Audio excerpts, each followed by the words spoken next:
Why did it have to be you first? Mother's cold voice echoed through the silent living room. Her icy gaze fixed on my abdomen left me speechless. My name is Marion. I'm a 25-year-old housewife. My sister Tara is 3 years older than me and has always been Mother's favorite. Until the day I came home to announce my pregnancy, I had hoped my relationship with Mother would improve, even just a little. I believed that the birth of her first grandchild might help heal our long-standing conflicts. When I visited my parents' house with my husband Warner, my sister Tara was the first to greet us. Marion. It's been so long, she welcomed us with her usual cheerful smile.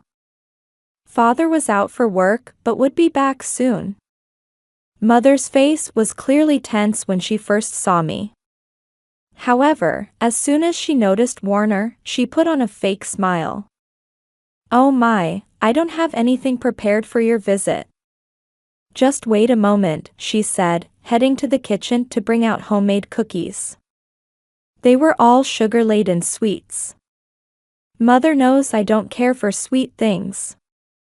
When we announced our marriage, Warner had mentioned he liked sweets, and she remembered this, saying with exaggerated concern, "Oh, that's right, Marion doesn't like sweet things, does she?"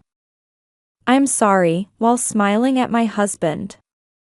Warner tactfully replied, "Who I'm eating with matters more to me than what I'm eating." Mother just responded with a short "I see" and sat down on the sofa. Once everyone was seated, I took a deep breath. We came today because we have something important to tell you, I began, and Mother's eyes flashed sharply for a moment. Actually, I'm pregnant. A heavy silence fell over the living room. Tara was the first to react, congratulating me with a beaming smile. Marion, congratulations. Meanwhile, Mother's expression grew increasingly dark. Warner stood up and stepped outside to take a work call. Tara headed to the kitchen to make tea. The moment I was alone with Mother, her expression changed completely. Why did it have to be you first? Mother's voice trembled with suppressed anger. Before I could answer, she continued, the first grandchild should have been Tara's. Someone like you. What happened next was completely unexpected. Mother suddenly stood up and kicked me hard in the stomach. The pain was intense, and I couldn't help but scream.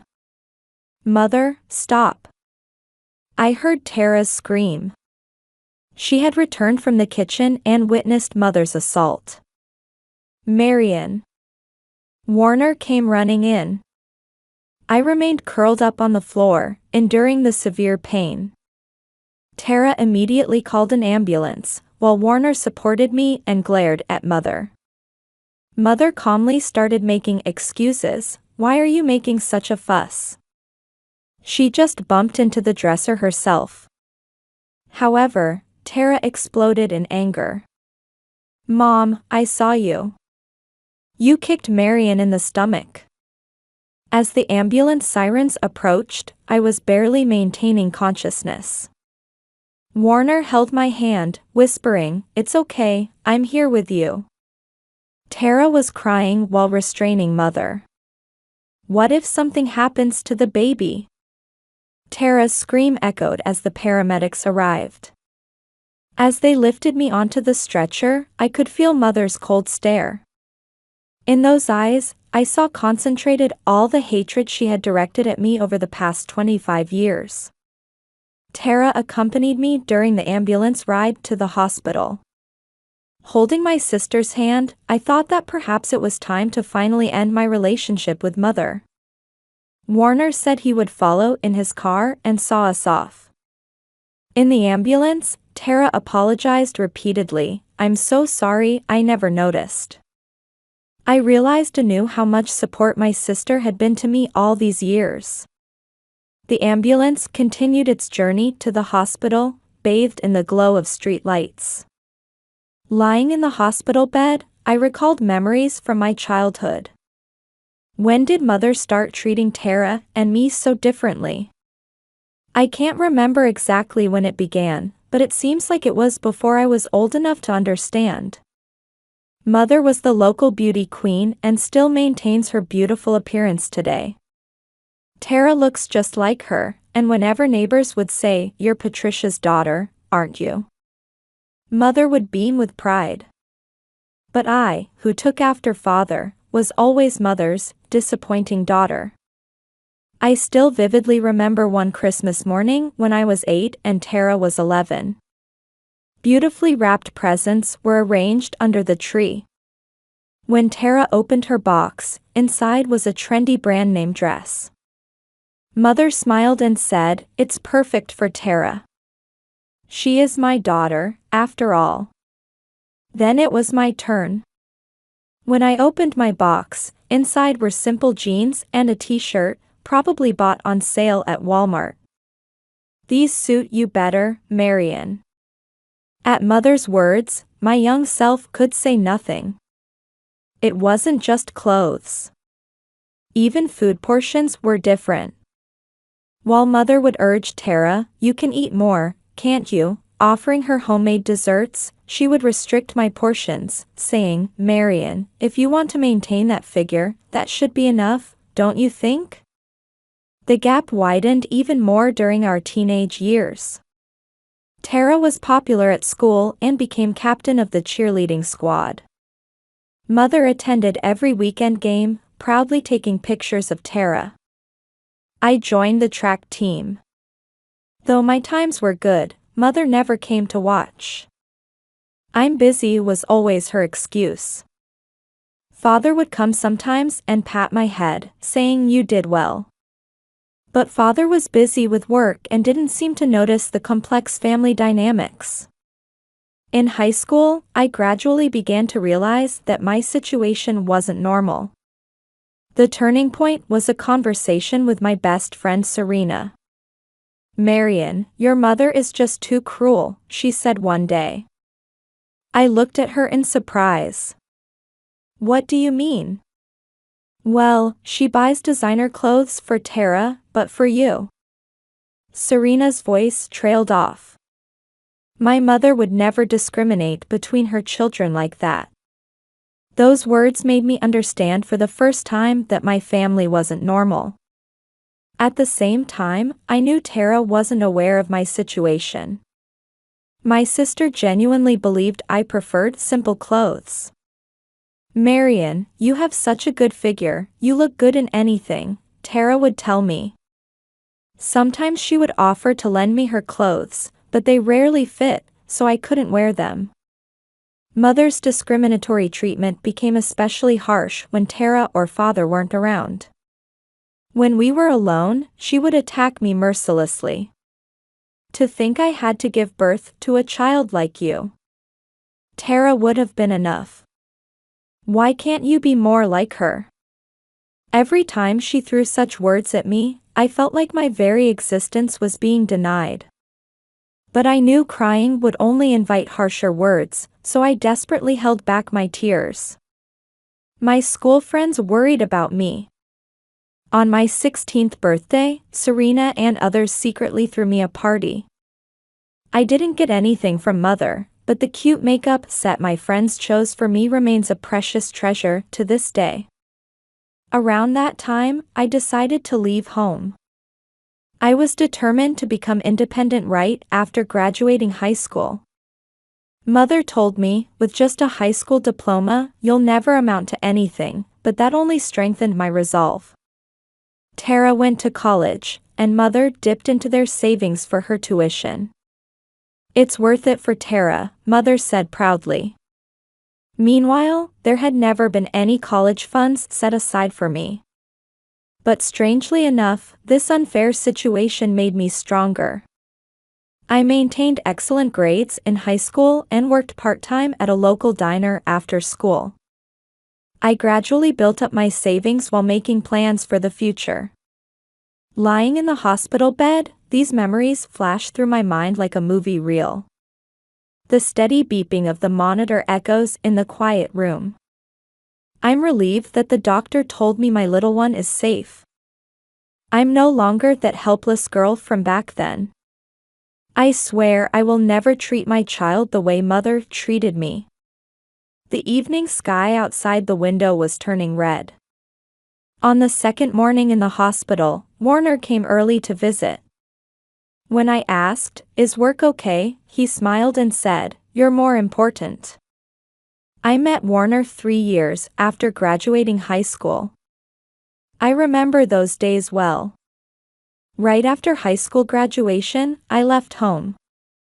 Mother sneered, "You'll be back soon enough," but I vowed never to return. Tara was busy with college and didn't seem to take my leaving home very seriously. The beginning was tough. While continuing my diner job, I also applied for clerical positions at major supermarket chains. When I mentioned I only have a high school diploma in interviews, the interviewer's expression would usually cloud over. Still, I didn't give up and interviewed at over 30 companies. The turning point came during an interview for a customer service position at an IT company. Thanks to the HR manager who said, "We value your experience and motivation more than your education," I got my first office job. That's where I met Warner, a systems engineer. Our first encounter was when he helped me with a printer problem. "You're always here from early morning until late," Warner said to me one day. I answered honestly, "I want to learn as much as I can." For someone with just a high school diploma, this job is a precious opportunity. After that, Warner began stopping by my desk occasionally. We talked over coffee during breaks, and eventually started meeting on weekends too. As my relationship with Warner deepened, I gradually began telling him about my family. The conflict with mother, my relationship with Tara, and father's indifference. When I told him everything, I feared he would distance himself from me. But Warner was different. "No one has the right to deny your life," he said, holding me tightly.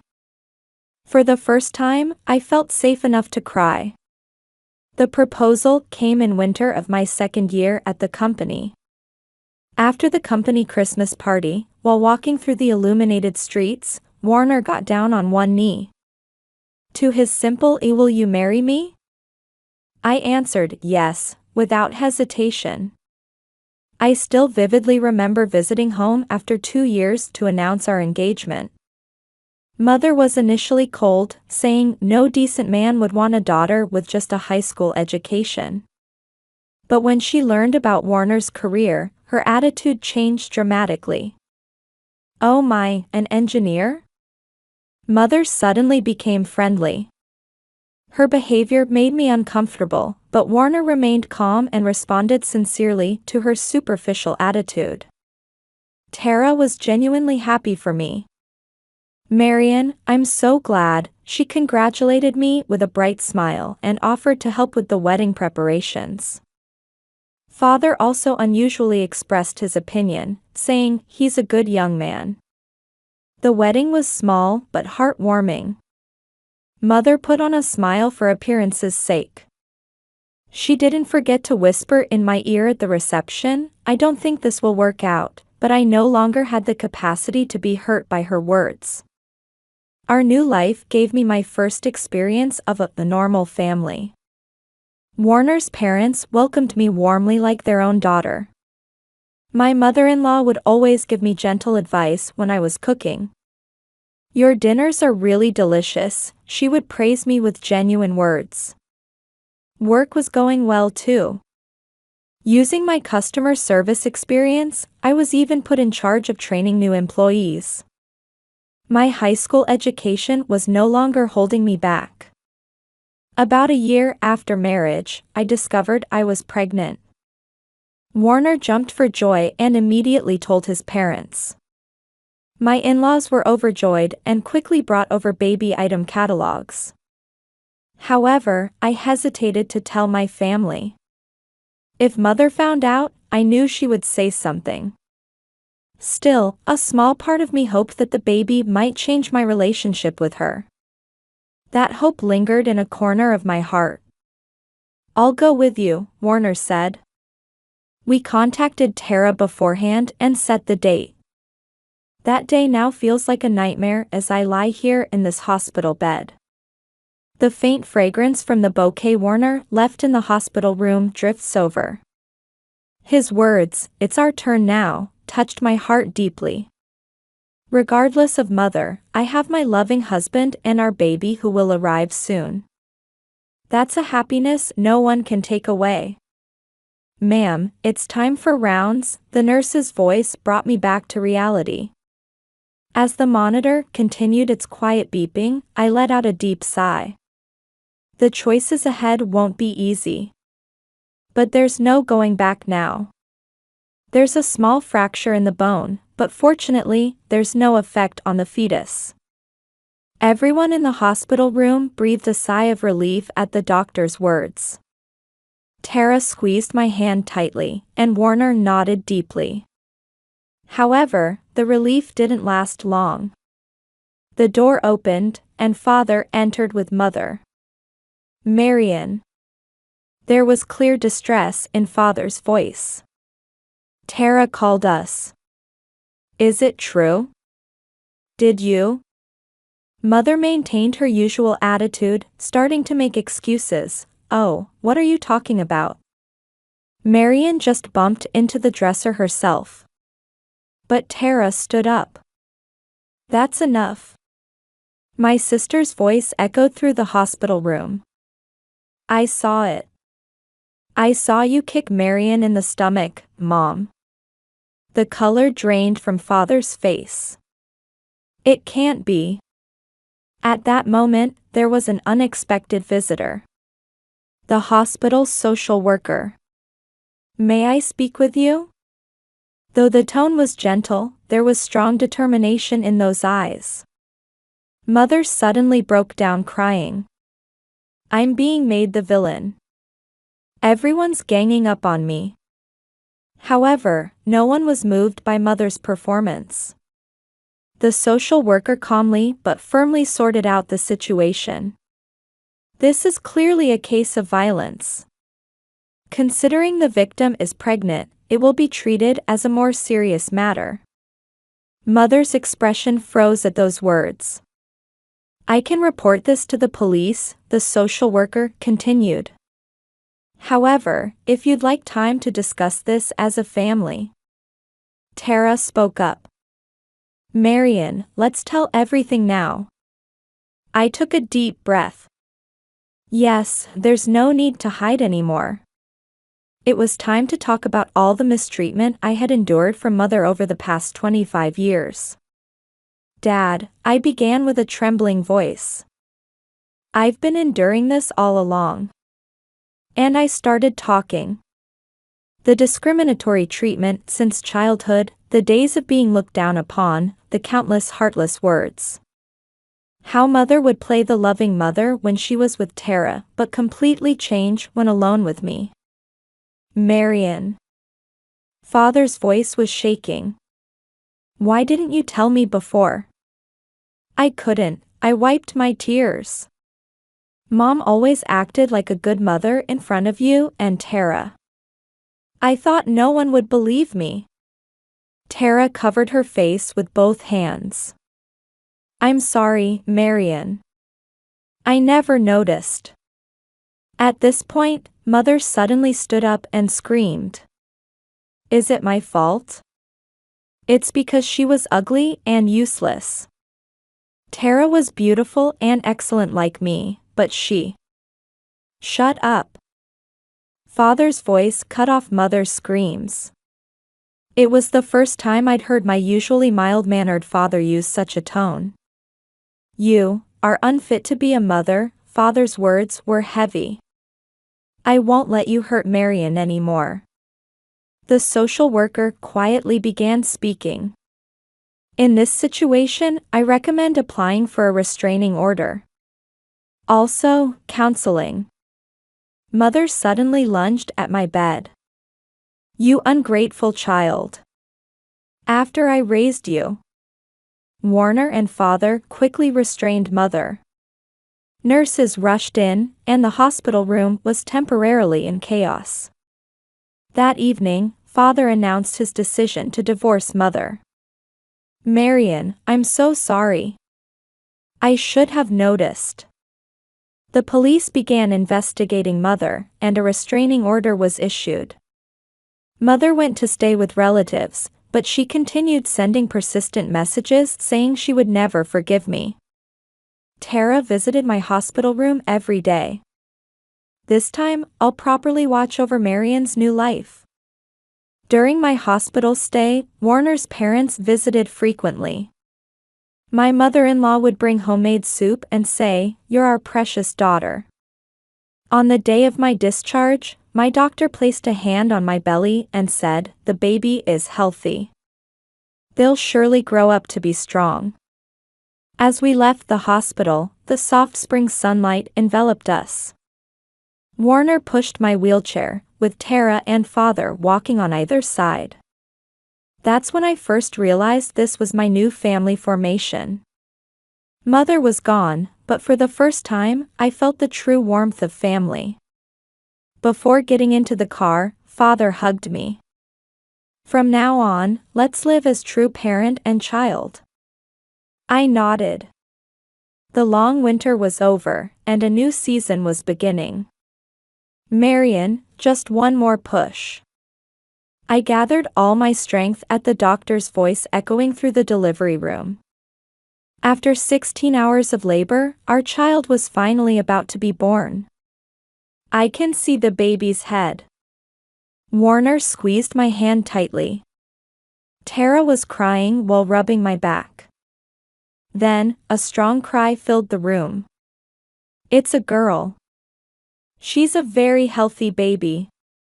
Tears welled up in my eyes as the nurse showed me this tiny life. Her small red face, her tightly clenched fists. "Nikki," I whispered.